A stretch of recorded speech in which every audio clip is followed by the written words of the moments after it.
Hi hello నమస్తే welcome to NSN speed news. దివ్యాంగులపై IAS అధికారిని స్మితా సబ్రవాల్ చేసిన వ్యాఖ్యలు బాధ్యతారాహిత్యంగా ఉన్నాయని మంత్రి కొండా సురేఖ అన్నారు. ఉన్నత స్థానంలో ఉండి తర్వాతి పరిణామాల గురించి ఆలోచించకుండా మాట్లాడడం తగదని ఓ ప్రకటనలో తెలిపారు. తమ మాటలు సమాజానికి ఎలాంటి సందేశాన్ని ఇస్తాయో ఆలోచన చేయాలని సూచించారు.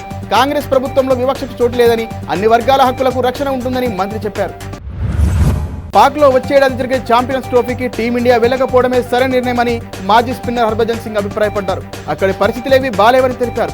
భారత జట్టు పాకిస్తాన్కు ఎందుకు వెళ్లాలి? ఆ దేశంలో భద్రతపై ఆందోళనలు ఉన్నాయి. ప్రతిరోజు అక్కడ ఏదో ఒక ఘటన జరుగుతుంటుంది. బీసీసీఐ తీసుకున్న నిర్ణయం సరైనదే. ఆటగాళ్ల భద్రత కంటే ఏది ముఖ్యం కాదని ఓ ఇంటర్వ్యూలో స్పష్టం చేశారు. దేశవ్యాప్తంగా డ్రగ్స్ మాఫియాను సమూలంగా నిర్మూలించేందుకు కేంద్రం ప్రత్యేక దృష్టి సారించింది. ఈ మేరకు అన్ని రాష్ట్రాల్లోని సిబిఐ, టాస్క్ ఫోర్స్, పోలీస్ సిబ్బందికి విస్తృతంగా తనిఖీలు చేపట్టి డ్రగ్స్ పెడ్లర్ల ఆట కట్టించాలని ఆదేశాలు జారీ చేశారు. ఈ క్రమంలోనే దోహా నుంచి ఢిల్లీకి డ్రగ్స్ రవాణా చేస్తున్నారని ఇంటర్పోల్ ఇచ్చిన సమాచారం మేరకు రంగంలోకి దిగిన సిబిఐ అధికారులు ఢిల్లీ ఎయిర్పోర్ట్లో మాటు వేశారు. దోహా నుంచి వచ్చిన అశోక్ కుమార్ అనే భారత సంతతి జర్మనీ వ్యక్తిని సిబిఐ అధికారులు టెర్మినల్ 3 వద్ద అదుపులోకి తీసుకున్నారు. ఈ మేరకు అతన్ని లగేజీని క్షుణ్ణంగా తనిఖీ చేయగా 2 బొమ్మల్లో దాచిన 270 క్యాప్సూల్స్ రూపంలో ఉన్న 6 కిలోల కొకైన్ను స్వాధీనం చేసుకున్నారు. సీజ్ చేసిన సరుకు విలువ ఓపెన్ మార్కెట్లో 30 కోట్లు ఉండొచ్చని తెలుస్తోంది. రైతుల నుంచి సేకరించిన ధాన్యానికి చెల్లించాల్సిన బకాయిలు 15 రోజుల్లో జమ చేస్తామని ఏపీ మంత్రి నాదెండ్ల మనోహర్ అసెంబ్లీలో తెలిపారు. గత ప్రభుత్వం మొత్తం 1674.40 కోట్లు బకాయి పెట్టిందన్నారు. రైతుల ఇబ్బందులు గుర్తించి ఇప్పటికే 1000 కోట్లు చెల్లించామని, మరో 674.40 కోట్లు 15 రోజుల్లో అకౌంట్లో వేస్తామని ఆయన స్పష్టం చేశారు. పాలిటెక్నిక్ డిప్లొమాలో చేరాలనుకునే విద్యార్థులకు ఇవాటి నుంచి ప్రత్యేక విడత ప్రవేశాలు నిర్వహిస్తామని ప్రవేశాల కమిటీ కన్వీనర్ శ్రీ దేవసేన వెల్లడించారు. ఇందుకు ఈ రోజు స్లాట్ బుకింగ్ చేసుకోవచ్చన్నారు. 27న సర్టిఫికెట్ల పరిశీలన ఉంటుందని, వెబ్ ఆప్షన్ల ప్రక్రియ అదే రోజు ప్రారంభమవుతుందని తెలిపారు. 28న కూడా ఈ ప్రక్రియ కొనసాగనుంది. ఈ నెల 31న సీట్లు కేటాయిస్తారు. ఆగస్టు 2న సంబంధిత కాలేజీల్లో రిపోర్ట్ చేయాలి. గతంలో ప్రధానితో సమావేశాలను సీఎం కేసీఆర్ బహిష్కరిస్తే కేంద్రంతో బీఆర్ఎస్ కుమ్మక్కైందని కాంగ్రెస్ ఆరోపించిందని మాజీ మంత్రి కేటీఆర్ ట్వీట్ చేశారు. మరి ఇప్పుడు నీతి ఆయోగ్ సమావేశాన్ని రేవంత్ రెడ్డి బాయ్కాట్ చేయడంపై కాంగ్రెస్ ఏం చెబుతోందన్నారు. రాష్ట్ర బడ్జెట్ సమస్యలపై ప్రధానిని కలిసి మాట్లాడాలని రేవంత్ ఎందుకు అనుకోవట్లేదని ప్రశ్నించారు. ఏపీ రాష్ట్ర ఆర్థిక పరిస్థితిపై ప్రభుత్వం ఇవాళ అసెంబ్లీలో శ్వేతపత్రం విడుదల చేయనుంది. 11 లక్షల కోట్లకు పైగా అప్పులు ఉన్నట్టు సర్కారు తేల్చింది. పెండింగ్ లో ఉన్న బిల్లులు 1.41 లక్షల కోట్లని, వాటిలో ప్రాజెక్టులకు సంబంధించి 19,324 కోట్ల బకాయిలు ఉన్నాయని ప్రభుత్వ వర్గాలు చెబుతున్నాయి. ఆర్థిక శాఖలో 19,549 కోట్లు, పంచాయతీరాజ్ గ్రామీణాభివృద్ధి శాఖలో 7,700 కోట్ల బకాయిలున్నట్లు సమాచారం. పోలవరం ప్రాజెక్టు తొలిదశ పనులు 2026 మార్చి నాటికల్లా పూర్తయ్యే అవకాశం ఉందని కేంద్రం ప్రకటించింది. ప్రాజెక్టు ప్రగతిపై లోక్సభలో టీడీపీ ఎంపీల ప్రశ్నలకు కేంద్ర జలశక్తి మంత్రి సిఆర్ పాటిల్ జవాబిచ్చారు. జాప్యానికి కారణాన్ని అన్వేషించే పనిని ఐఐటీహెచ్కు ఇచ్చామని ఆయన గుర్తు చేశారు. ఆలస్యానికి కాంట్రాక్టర్ మార్పు, భూసేకరణ, సహాయ పునరావాసం ఆలస్యం, కోవిడ్ మహమ్మారి కారణాలని ఐఐటీ నివేదిక ఇచ్చిందని తెలిపారు. ఏపీ సీఎం చంద్రబాబు ఇవాళ ఢిల్లీ వెళ్లనున్నారు. రేపు ప్రధాని నరేంద్ర మోదీ అధ్యక్షతన జరిగే నీతి ఆయోగ్ గవర్నర్ కౌన్సిల్ మీటింగ్ లో సీఎం పాల్గొంటారు. అసెంబ్లీ సమావేశాలు ముగిశాక సాయంత్రం ఆయన ఢిల్లీకి బయలుదేరుతారు. మరోవైపు కేంద్ర బడ్జెట్ లో రాష్ట్రానికి నిధుల విషయంలో అన్యాయం చేసిన కారణంగా ఈ నీతి ఆయోగ్ మీటింగ్ ను బహిష్కరిస్తున్నట్లు తెలంగాణ సీఎం రేవంత్ ప్రకటించారు. తెలంగాణ వ్యాప్తంగా అన్ని జిల్లాల్లోనూ ఇవాళ బలమైన గాలులతో కూడిన వర్షాలు కురిసే అవకాశం ఉందని వాతావరణ శాఖ తెలిపింది. నిన్న కొమరంభీం ఆసిఫాబాద్ జిల్లా సిర్పూర్లో అత్యధికంగా 4.8 సెంటీమీటర్ల వర్షపాతం నమోదైంది. ప్రస్తుతం హైదరాబాద్తో పాటు పలు ప్రాంతాల్లో చిరుజల్లులు కురుస్తున్నాయి. స్కూళ్లలో గత ప్రభుత్వం తీసుకొచ్చిన సిబిఎస్ఈ, టోఫెల్ బోధన విధానంపై సమీక్షించాలని నిర్ణయించినట్లు ఏపీ మంత్రి లోకేష్ తెలిపారు. వాటిని హడావిడిగా అమలు చేయడంతో విద్యార్థులు, ఉపాధ్యాయులు సన్నద్ధం కాలేదన్నారు.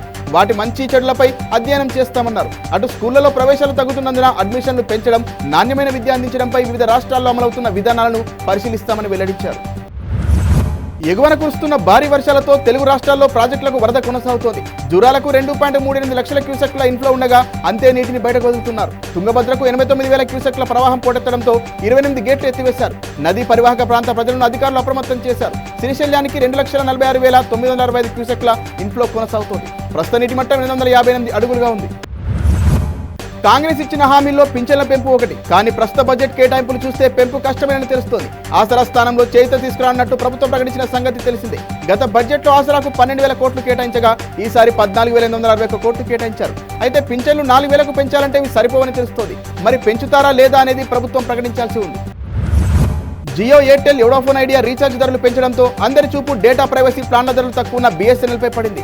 అయితే ప్రైవేట్ కంపెనీలు 5G సేవలు అందిస్తుంటే BSNL మాత్రం 4G సేవలు అందించేందుకే తంటాలు పడుతోంది. కేంద్ర బడ్జెట్లో ఈ సంస్థ కోసం 82,916 కోట్లు కేటాయించింది. కేంద్రం ఇలాగే BSNLకు అండగా ఉండి 5G తీసుకొస్తే నెట్వర్క్లోకి వెళ్లేందుకు యూజర్లు సిద్ధమనే అభిప్రాయం వ్యక్తమవుతోంది. భారీ వర్షాలు వరదలతో అతలాకుతలమైన రైతాంగాన్ని ఆదుకోవాలని ఏపీసీసీ చీఫ్ వైఎస్ షర్మిల ఏపీని సీఎంను కోరారు. ముఖ్యంగా కోస్తా జిల్లాల వారు తీవ్రంగా ప్రభావితమయ్యారని గుర్తు చేస్తూ ఆయనకు లేఖ రాశారు. కాలువల నిర్వహణ అస్తవ్యస్తంగా ఉండడం వల్లే పంట పొలాలు నీట మునిగి నష్టం వాటిల్లిందని, రైతన్నల దుస్థితిపై ఎమ్మెల్యేలు ఎంపీలు మాట్లాడకపోవడం శోచనీయమన్నారు. రైతన్నకు వచ్చిన ఈ కష్టాన్ని రాష్ట్ర ఎమర్జెన్సీగా ప్రకటించాలని ఆమె డిమాండ్ చేశారు. గత కొన్ని రోజులుగా ఎడతెరిపి లేకుండా కురుస్తున్న వర్షానికి రాష్ట్రం తడిసి ముద్దైంది. దీంతో స్టేట్ వైడ్ గా వాతావరణం ఒక్కసారిగా చల్లబడింది. అయితే తెలంగాణలోని పలు జిల్లాల్లో భారీ వర్షాలు కురిసే అవకాశం ఉందని వాతావరణ శాఖ తెలిపింది. కొమరంభీం, ఆసిఫాబాద్, పెద్దపల్లి, మంచిర్యాల జిల్లాల్లో ఉరుములు మెరుపులతో కూడిన భారీ వర్షాలు కురిసే అవకాశం ఉందని వాతావరణ శాఖ తెలిపింది. ఈదురుగాలులు, ఉరుములు, మెరుపులతో కూడిన వర్షాలు కురిసే ఛాన్స్ ఉన్నట్లు తెలిపింది. మరోవైపు 4 రోజులుగా ముసురు ఉండడంతో రాష్ట్రంలోని అన్ని చోట్ల వాగులు, వంకలు పొంగి పొర్లుతున్నాయి. పలు చోట్ల చెరువులు మత్తడి దూకుతున్నాయి.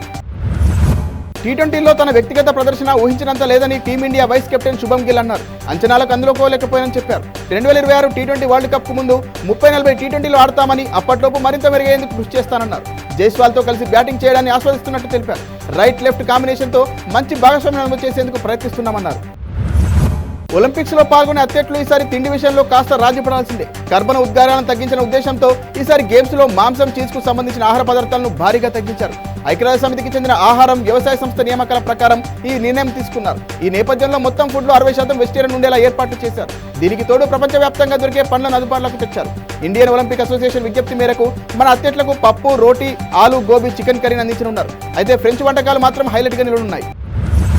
షిరిడి నుంచి కాకినాడ వస్తున్న ట్రైన్లో దొంగతనం జరిగింది. దాదాపు 3 బోగీల్లో దోపిడీకి పాల్పడ్డారు దుండగులు. భక్తులు షిరిడి సాయి దర్శనం చేసుకుని వస్తుండగా ఘటన జరిగింది. అనంతరం ఈ ఘటనకు నిరసనగా లాతూర్ రోడ్ జంక్షన్ లో ప్రయాణికులు ఆందోళన చేపట్టారు. కాగా 3 బోగీల్లో అంతా తెలుగు వాళ్లే ఉన్నట్టు సమాచారం. ఘటనపై కేసు నమోదు చేసి దర్యాప్తు చేపట్టామని తెలిపారు రైల్వే పోలీసులు. గిరిజన మహిళలు నూరిన తిలకం పెట్టుకోవద్దని, మెడలో మంగళసూత్రం ధరించవద్దని చెప్పిన టీచర్ మేనకా దామోర్ను రాజస్థాన్ విద్యాశాఖ సస్పెండ్ చేసింది. బాన్స్వారాలో ఈ నెల 19న ఓ కార్యక్రమంలో టీచర్ పాల్గొని గిరిజన మహిళలను ఉద్దేశిస్తూ వివాదాస్పద వ్యాఖ్యలు చేశారు. పండితులు చెప్పిన మాటలు నమ్మవద్దని వారికి సూచించారు. దీనిపై స్పందించిన విద్యాశాఖ ఆమె నిబంధనలకు విరుద్ధంగా వ్యవహరించారని వేటు వేసింది. వైసీపీ మాజీ సీఎం జగన్ అసెంబ్లీకి రావాలని ఏపీ టీడీపీ ట్వీట్ చేసింది. ఇవాళ అసెంబ్లీలో ముఖ్యమైన శ్వేతపత్రం విడుదల కానుందని తెలిపింది. 4 రోజులుగా సభకు రాకుండా ఆయన పారిపోయారని విమర్శించింది. ఇవాళైనా బూస్ తాగి ధైర్యం తెచ్చుకొని ప్యాలెస్ నుండి వచ్చి అసెంబ్లీ చర్చల్లో పాల్గొనాలని కోరింది. ధైర్యంగా ఎలా రావాలో విజయసాయిరెడ్డిని అడగాలని ఏపీ పౌరులు కోరుతున్నట్టు సెటైర్లు వేసింది. తిరుమలలో భక్తుల రద్దీ పెరిగింది. స్వామివారి సర్వదర్శనానికి 18 గంటల సమయం పడుతోంది. నిన్న 61,699 మంది భక్తులు శ్రీవారిని దర్శించుకోగా 3,55,00,000 ఆదాయం హుండీ ద్వారా వచ్చిందని అధికారులు తెలిపారు. వీకెండ్ కావడంతో వచ్చే 2 రోజులు కూడా రద్దీ ఉంటుందని అంచనా వేస్తున్నారు. క్యూలైన్లలో వేచి ఉన్న భక్తులకు ఎప్పటికప్పుడు తాగునీరు, ఆహారాన్ని అందిస్తున్నామని తెలిపారు. భారత భూభాగాన్ని ఆక్రమించాలని ప్రయత్నించిన పాకిస్తాన్ సేనలను తరిమికొట్టిన భారత సైన్యం వీర పరాక్రమానికి ప్రతీక కార్గిల్ యుద్ధం. ఈ విజయవాదకు నేటితో సరిగ్గా 25 ఏళ్లు. ఈ నేపథ్యంలో నాటి యుద్ధంలో అమరులైన వీర జవాన్లకు ప్రధానమంత్రి నరేంద్ర మోడీ నివాళులర్పించారు. కార్గిల్ 25వ విజయ్ దివస్ ను పురస్కరించుకుని కార్గిల్లోని ద్రాస్లో గల యుద్ధవీరుల స్మారకాన్ని ప్రధాని సందర్శించారు. యుద్ధంలో ప్రాణాలర్పించిన వీర సైనికులకు అంజలి ఘటించారు. రక్షణ శాఖ మంత్రి రాజ్నాథ్ సింగ్ ఇవాళ కార్గిల్ యుద్ధ అమరవీరులకు నివాళి అర్పించారు. ఢిల్లీలోని జాతీయ వార్ మెమోరియల్ వద్ద ఆయన పుష్పగుచ్చం ఉంచి నివాళి ప్రకటించారు. కార్గిల్ యుద్ధం జరిగిన నేటితో 25 ఏళ్లు ముగిసింది. విజయ్ దివస్ సందర్భంగా Indian army vice chief lieutenant general N Raja Subramani, navy vice chief vice admiral K Swaminathan, Indian air force vice chief air marshal AP Singh, సిఐఎల్పి lieutenant general Johnson P Mathew జాతీయ యుద్ధ స్మారకం వద్ద నివాళి అర్పించారు. ప్రత్యేక పుష్పగుచ్చాలను సమర్పించారు. మతిమరుపు, గందరగోళ ప్రవర్తనతో అమెరికా వాసులను ఆందోళనకు గురి చేస్తున్న అధ్యక్షుడు జో బైడెన్ మెదడు అద్భుతంగా పనిచేస్తుందని శ్వేతసౌధం వైద్యులు ధృవీకరించారు. వైట్ హౌస్ లో అధ్యక్షుడు వైద్యుడు డాక్టర్ కెవిన్ ఓ కార్నర్ ను ఇటీవల న్యూయార్క్ పోస్ట్ పత్రిక బైడెన్ ఆరోగ్యంపై ప్రశ్నించింది. దీనికి సమాధానంగా ఆయన హెల్త్ అద్భుతంగా ఉందని పేర్కొన్నారు. దీంతో ఆయన పదవీకాలం ముగిసే నాటికి దానిలో మార్పులు ఏమైనా ఉంటాయని ప్రశ్నించగా ఏమీ ఉండకపోవచ్చనే సమాధానం లభించింది. వచ్చే 3 రోజులు ఏపీలో వర్షాలు దంచికొట్టే అవకాశం ఉందని అమరావతి వాతావరణ కేంద్రం తెలిపింది. మన్యం, అల్లూరి, ఏలూరు జిల్లాలో ఓ మోస్తారుగా, కాకినాడ, కోనసీమ, ఉభయ గోదావరి, కృష్ణా, ఎన్టీఆర్, గుంటూరు, బాపట్ల, పల్నాడు, ప్రకాశం, నంద్యాల, కర్నూలు జిల్లాలో పలు చోట్ల తేలికపాటిగా నేటి వర్షపాతం ఉంటుందని అంచనా వేసింది. అక్కడక్కడ ఉరుములు మెరుపులతో కూడిన ఎదురుగాలు వేయొచ్చని పేర్కొంది.